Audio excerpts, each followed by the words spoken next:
Aston Villa have made a shock inquiry about one of Spurs' first choice forwards. Meanwhile, Chelsea are rumoured to have offered over £10 million for one of Tottenham's young academy wonder kids. And having made up with Erik ten Hag, is Jadon Sancho now going to leave Old Trafford and up sticks to Paris? All this and more on today's episode of Daily Premier League Transfer News with me, Barnaby Slater. Guys, thank you so much for tuning in, watching or listening wherever you are. I really appreciate it. Please do give the video a like.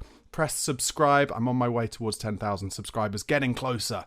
Help me get there. Press that subscribe button and the bell button so you get notifications whenever my daily content arrives. Also, you can become a member. Only £1 a month really helps me to make this content for you. All the details in the description box below. But as ever, starting at Tottenham, and you'll have seen, I'm sure, yesterday, agreement has been reached between Olympique Marseille and Spurs for the transfer of Pierre-Emile Hojbjerg. This has been something we've known about for a long time, that Pierre was going to leave the club because he just does not fit Ange Postecoglou's attributes for what he needs in a midfielder. And Olympique Marseille, under Roberto De Zerbi, the former Brighton manager, have bitten hard. They've gone in, and it's going to be a loan deal with an obligation to buy, starting at €13.5 million, but apparently it could go up to €20 million depending on appearances and success at Marseille. That is £17 million.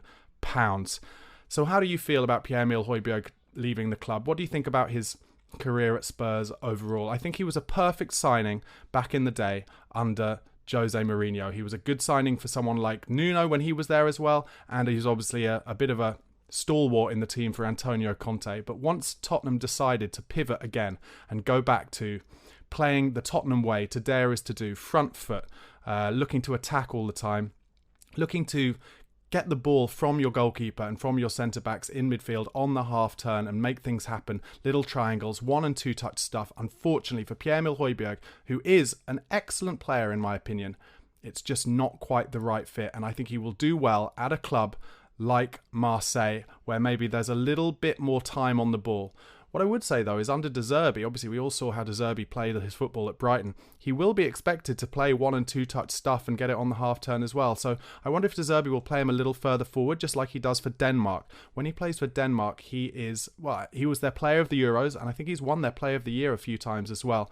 So he's definitely a player who has divided opinion amongst the fan base at Tottenham Hotspur. A lot of fans just see him as just not good enough and haven't seen him as good enough for a long time. Potentially those fans who have incredibly high expectations. I wouldn't put him in a dissimilar likeness to Eric Dyer, actually, who obviously got his move to Bayern Munich and is really well appreciated at Bayern Munich now, despite some of the hatred that he got at Tottenham Hotspur. Let me know in the comments below how you feel about Pierre-Emile Hojbjerg, what you think of his career at Tottenham, and how you think he'll do in France. Some more Spurs transfer rumours now from over the weekend. Lots of talk kind of towards the beginning of the weekend that Tottenham and Aston Villa were close to an agreement for this much talked about swap deal between Giovanni Lo Celso and their English young central midfielder Jacob Ramsey, in which we would then pay an extra cost of around £19 million. Towards the beginning of the weekend, it looked like that was definitely going to happen. However, Fabrizio Romano and a few others have poured a little bit of cold water on it, said it's not quite close yet, but it is being talked about. What's very clear is that Tottenham are ambitious in their pursuit of homegrown young talent at the moment, and Jacob Ramsey fits the bill. Very highly thought of at Aston Villa. Obviously, Johan Lange was sporting director at Aston Villa before, so he knows all about him. And before he suffered an injury or two, he was really looking like a very bright prospect at Villa. However, those injuries have certainly curtailed his progress a little bit, and maybe that is why Lange thinks there's an opportunity to get him for what could be a good deal, especially when you think about the fact that Giovanni Lo Celso does not get on the pitch nearly enough for Spurs, in my opinion, because of injuries himself. So maybe it's a risk that Tottenham are willing to take. Sticking with Aston Villa and Tottenham Hotspur, there was rumours also over the weekend that Villa have made a shock inquiry for Dejan Kulusevski. Obviously, that would be as a potential replacement for Moussa Diaby, who's going to Saudi Arabia. just at the age of 25 as well. That's a bit of a surprise move. Diaby really was a great hope for Villa when he signed for them from Leverkusen just a year ago. And he did some really great stuff in the Premier League, but he lost his place under Unai Emery towards the middle and back end of the season. And now he's going for a bit of a money transfer to Saudi Arabia. Kulusevski provided 15 goals and 19 assists in just 96 games across all competitions for Spurs. Obviously, another player who kind of divides opinion. I think everybody wants their forwards these days to be incredibly quick. But what Kulusevski has is more kind of Christian Eriksen-like, I think, in terms of his guile, in terms of what he sees, his vision, his ability to pick a pass. Certainly in that last game over the weekend against QPR, I don't know if you saw some of the highlights, Spurs won 2-0. Kulusevski played some beautiful passes when he came on for Lucas Bergvall, who unfortunately got injured after about 15 or 20 minutes. And I've always thought that Kulusevski might benefit more from playing more centrally, more in the 10 or even as a false 9. We've talked about that in a few of these videos. But Aston Villa have made an inquiry about him. How much money would it take for you to lose Dejan Kulusevski and Giovanni Lo Celso to Aston Villa? Let's just talk about Kulusevski. What money do you think Villa would have to pay? I think we paid around £30 million for him. He's only 23 years old, don't forget. Still very young, still very raw. He'll never have blistering pace, but he has an incredible centre of gravity. I always describe Kulusevski as having like this big butt where players just bounce off him. Whenever he turns into oppositions, they bounce off him. He's incredibly strong on the ball. And I think we should be a bit loathed to lose Kulusevski, especially to a direct rival. So I'm kind of hoping that's not one that happens, but let me know in the comments what you think about Kulusevski and a potential move to Aston Villa. Just moving across the Midlands now to Nottingham Forest. Tottenham are still sniffing around their Brazilian centre-half Murillo, and apparently Nottingham Forest looking to get £60 to £70 million for him. Chelsea and some other Spanish clubs also looking at him as well. Forest apparently could yet get their resolve tested for him before the end of the window. I have to say, I like Murillo a lot. He's another strong player. He's got an incredible left foot, loves to bring the ball out of defence and have shots from all over the park. Very exciting player, but there's no way anyone's paying £60 to £70 million for a centre-half who's only played one season in the Premier League at a relegation-threatened club. So I wonder if towards the end of the window, and if maybe Murillo were to kick up a fuss about wanting to move to a bigger club, then maybe you'd be looking to get him for around the £35-40 million mark. What have you made of Murillo so far from what you've seen of him at Nottingham Forest? Would you like him as a fourth place centre-back at Spurs? Tottenham doing really well now and kind of ridding themselves of that list of players that we knew Ange didn't want at the club. And I think possibly if a few more left, maybe Ben Davis, for instance, Emerson Royal, then maybe we would look at spending towards £30-35 million on another centre-back just to make sure that we had those four centre-halves that can cover us for all injuries, all suspensions, and ideally some of whom could maybe play out wide as fullbacks as well. Obviously in these friendly games we've so far seen Jamie Donnelly at fullback, and Jed Spence has been doing well, surprisingly, in getting a go at fullback as well. And a lot of fans now suggesting that Jed Spence should be given a longer run in the team. What I would say is, let's take this form with a little bit of a pinch of salt for now, because we know there's a talent in there. There's undoubtedly a talent in there. But the question is, if he were to be a squad player for Spurs, the backup right back all season, how long would it take him to maybe get a little bit of itchy feet and wish he was playing every game? Has he got the right attitude to really put it in as a potential backup rather than the first team player? I hope he does. I really do. And apparently Ange Postecoglou has been impressed with his attitude so far this pre-season. That's why he's getting game time. He certainly looks strong and quick on the ball, and he's got a lovely touch as well. But I've mentioned it before, in a few pre-seasons we've had players like Tanguy Ndombele who've been given another chance, and then not long after they disappoint you. I think Ndombele started turning up late for training again. And that was certainly something that Daniel Farke at Leeds accused Jed Spence of. So let's see how he does if he goes on the tour. Let's see if anyone comes in with him for him with a bid that would be acceptable to Spurs. And if he continues to play well, then yeah, absolutely. If he shows the right attitude, he's got all of the attributes to be an Ange Postecoglou inverted fullback. I have no doubts about that. Let me know what you think of Jed Spence in the comments. Meanwhile, I mentioned this at the top. Chelsea and apparently another Premier League club both offered 8-figure sums for Mikey Moore last summer. That is one of the main reasons why Spurs are fast-tracking Mikey Moore, as well as his undoubted talent, by the way. Got another assist against QPR at the weekend. Only 16 years old, don't forget. But this is one of the reasons Spurs are fast-tracking him into the first-team picture, because they promised him if he signs that professional contract for Spurs on his 17th birthday, then they will guarantee him some minutes in the first team to aid his development. And I think it's exactly the right thing to do. He's clearly got all the talent in the world. He's also built well enough to go into the Premier League at such an early age. And just incredible creativity and vision and touch. I really like the look of Mikey Moore. Moving on, Richarlison has confirmed apparently to the Saudi Pro League that he would be interested in a move, and they are ready to step up their interest in him in the next couple of weeks. I've also read a story just this morning that Gabriel Jesus is also on their radar, the Arsenal striker, and that they will be making a decision whether to sign either Jesus or Richarlison before the window ends. I've said it all window with Spurs. I think the key thing for whether Richarlison stays at the club will be... the key thing as to whether Tottenham will get another 9 into the club, as in maybe someone like Ivan Toney, will be if Richarlison stays. And I think Postecoglou and the coaching team are not happy with the amount of minutes he gets on the pitch. They think he was injured a little bit too much last season, and therefore they're looking for players who are going to be available more.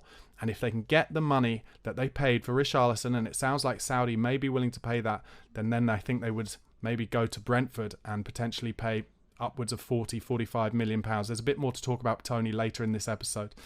Some other news: Tottenham want to replace Oliver Skipp with a homegrown midfielder if they are to allow the 23-year-old Englishman to leave the club. There has been some interest in Oliver Skipp this summer. I think Leeds in the Championship are interested in him. It wouldn't surprise me if teams like Southampton and the other promoted sides, lower Premier League sides, were interested in Oliver Skipp. He's a workhorse. He's a good footballer when he gets rhythm in his legs, and I think he could benefit lots of teams. But also, he's one of our very few homegrown, club-trained players, and so Tottenham rightly are only going to sell him if they have a replacement who is also homegrown at the ready. I mentioned Ivan Toney before. Thomas Frank, the Brentford manager, has given some quotes on him when asked about his future at the club this weekend. He said, "I know Toney is a Brentford player. I know he's enjoying his well-deserved time off after being away with England. I would be more than happy if he stayed with us.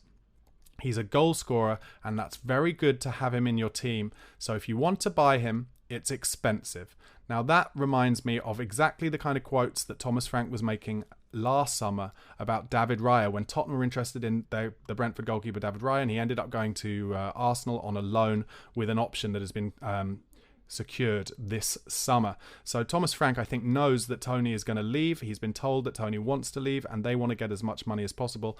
But I think the clubs are waiting till the back end of the transfer window to get the price down, which is what happened with David Raya, because all the talk was that Raya would cost 40 million, and in the end he went for, I think, about between 23 and 27 million pounds after that loan deal. Maybe it was 23 million pounds plus a 4 million pound loan fee as well to Arsenal, which was a lot less. So I think that Richarlison thing will be key. Can we get the money in for Richarlison from Saudi Arabia? And if we do, then how much of that money will we then spend on Ivan Toney, with maybe a little bit left over to put into the budget for other signings as well? Some more news from around the training ground at Tottenham Hotspur. Apparently, according to Ali Gold, staff around the club and the first team setup have spoken about Archie Gray's incredible nature. That's, of course, our new signing from Leeds, who has impressed so much in the first 2 friendly games, playing at centre-half, even though he's never played at centre-half before, and he's only 18 years old. According to the staff around the training ground, instinctively he goes to do many of the things that were expected of him as a youngster at Leeds, such as putting away the cones after training, only to have to be told that he now doesn't have to do that, as he's a £40 million summer signing for the Premier League. So it sounds like he's a great kid, and he wants to really impress in his first few weeks at training and show that he's a normal, grounded guy. And I love the sound of that. I talked about it a lot, but Ange seems to have a knack for picking the players with the right mentality and the right attitude who aren't going to be divas. And this is something that we did really successfully in the first year and a half or so of Mauricio Pochettino's reign. He started with a lot of senior players like Kabul, like I think Gallas was still there, like Adebayor, and he gave a few of them a chance. He gave most of them a chance, but then when it became clear that they were divas and they were kicking up a fuss in the changing room and they were acting as bad role models to the younger players, he got rid of them all in one fell swoop, and that is when the next generation of Tottenham players came through, talking about Jake Livermore, Ryan Mason, Nabil Bentaleb, Harry Kane and more. And obviously with Kane and a few of those players, they took us on to the next level, helped to take us on to the next level.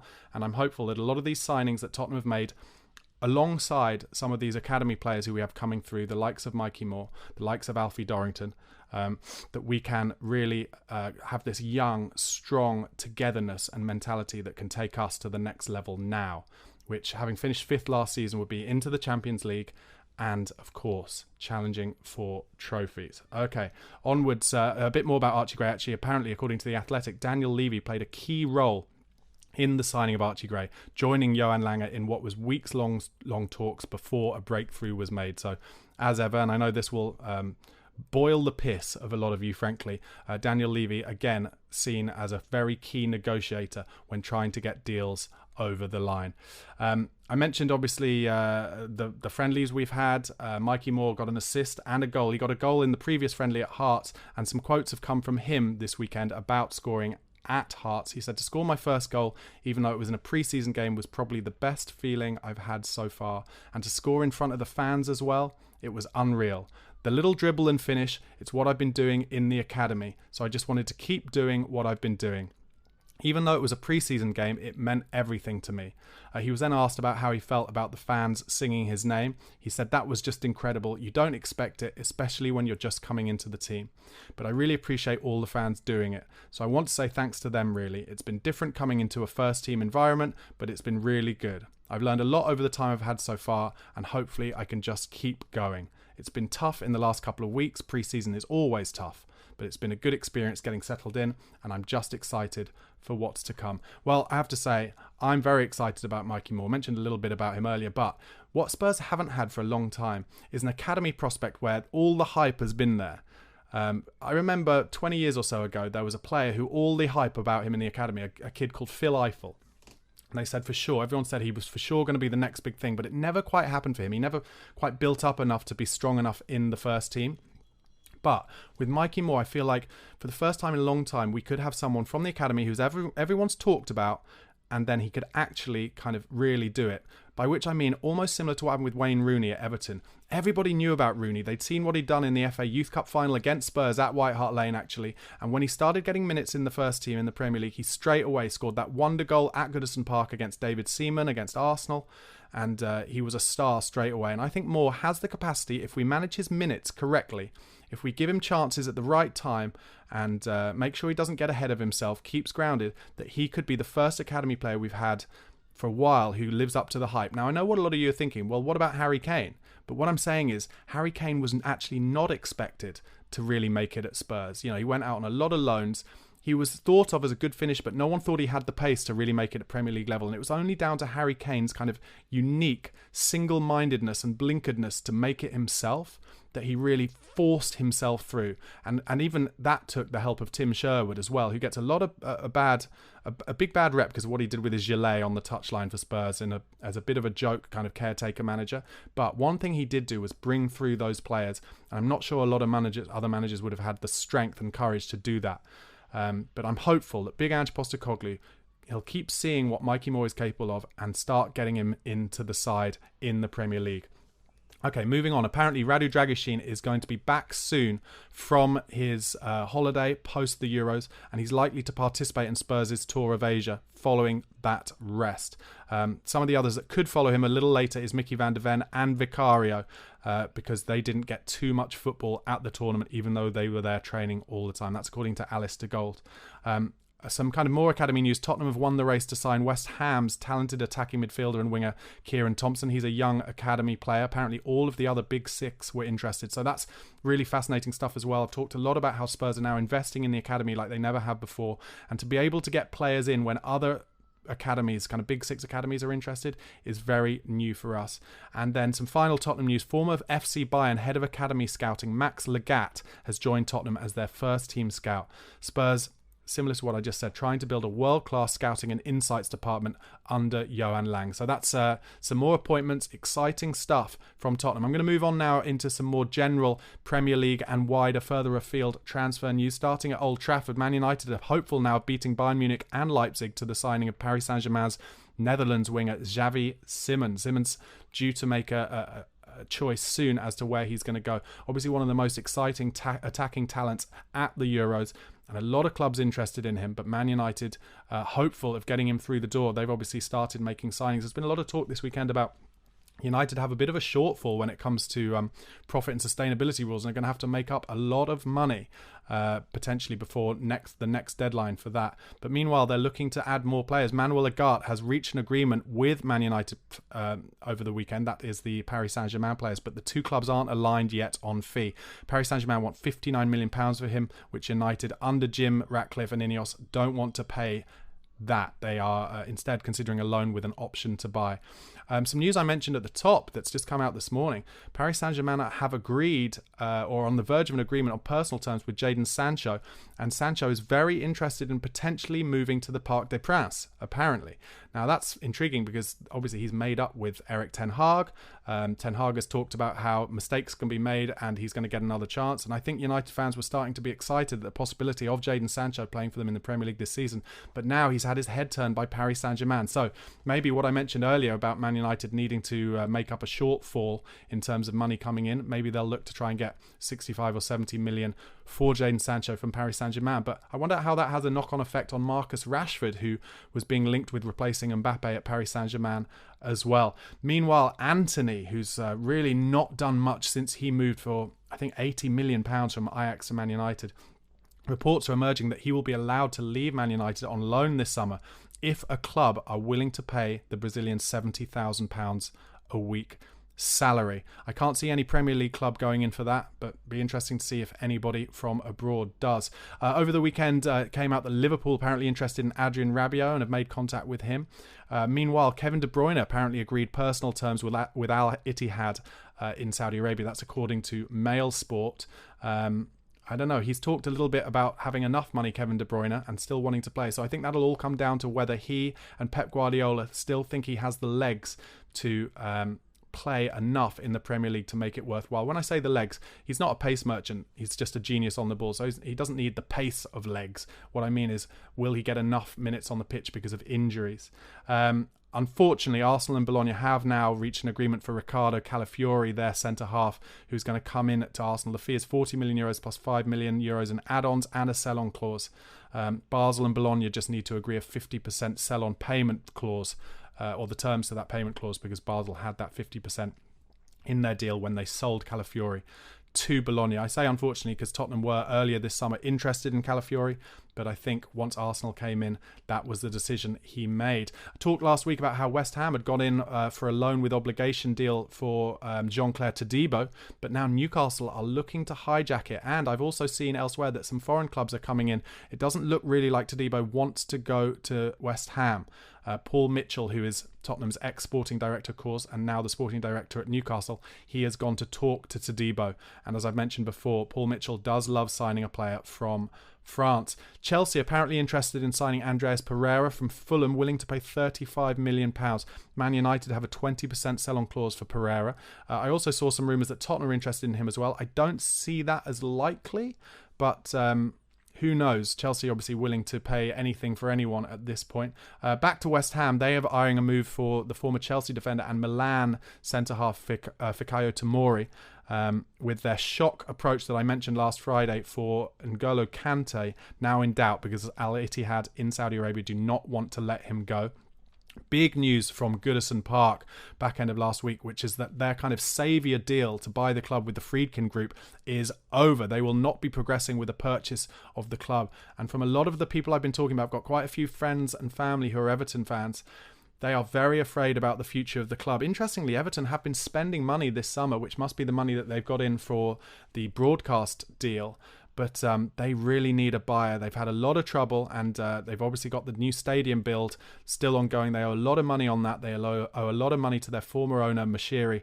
And they've got to be very, very careful about the future of their club. Moving over to Crystal Palace, apparently they're set to bid for Emile Smith-Rowe from Arsenal. Fulham had a proposal rejected by the Gooners earlier this week, and Palace, under Oliver Glasner, now set to try and get him in. Palace also soon to decide whether their trialist, Ryan Sessegnon, the former Spurs wing-back and winger, whether they want to keep him there. I hope that he does get his move to Crystal Palace. I love Ryan Sessegnon. He's just lost his confidence. I hope he gets a chance to prove what a talent he is. And finally, obviously, mentioned last week, Gareth Southgate resigned as England. Eddie Howe has done. He's kind of one of the main favourites amongst all the options for the potential next manager of England, alongside Graham Potter and Maurizio Pochettino. But Eddie Howe did an interview whilst on Newcastle club duty, where he gave some incredible quotes, which to me were almost like a half like come and get me plea to England, but also like a half be careful to Newcastle. He said, I absolutely want to stay at Newcastle, but it has to be right for me and the club. There's absolutely no point in me saying I'm happy staying if the dynamic isn't right. I absolutely love the club. I love the supporters. I love where I'm at in my career. There is no better place for me to be. That is how I feel. Now, for me, that is a bit of a shit sandwich from Eddie Howe. He's saying, I love this club, I want to stay, but also if it's not right. And obviously, Paul Mitchell has been brought in as sporting director. And is Eddie Howe talking about how much veto he'll get when it comes to transfers and the makeup of his squad? That's what I would guess. And it certainly doesn't look like he's really, shying away from the potential of getting offered that England job. So it'll be interesting to see. Let me know in the comments. Would you think Eddie Howe is a good manager to manage England? Do you think he has the personality to coach the egos that would come from those biggest of big name players that England have? Finally, some reports coming out after those Eddie Howe quotes that Newcastle, if Eddie Howe were to get the England job, they have their eyes on Maurizio Pochettino as their next manager. And I personally, as a Spurs fan, desperately hope that wouldn't happen. I don't want him to go there because I think he'd do a great job. Do you think Poch would be good for Newcastle? Let me know. Guys, thank you so much for watching and listening. Please, again, do press that like button. Press subscribe. I'm trying to get to 10,000 subscribers. I'm nearly at 9,000. Get me up there and spread the word about the channel to any of your friends too. Also, please do become a member. £1 a month. All the details in the description box below. Really appreciate you watching and listening. Have a great day. Cheers.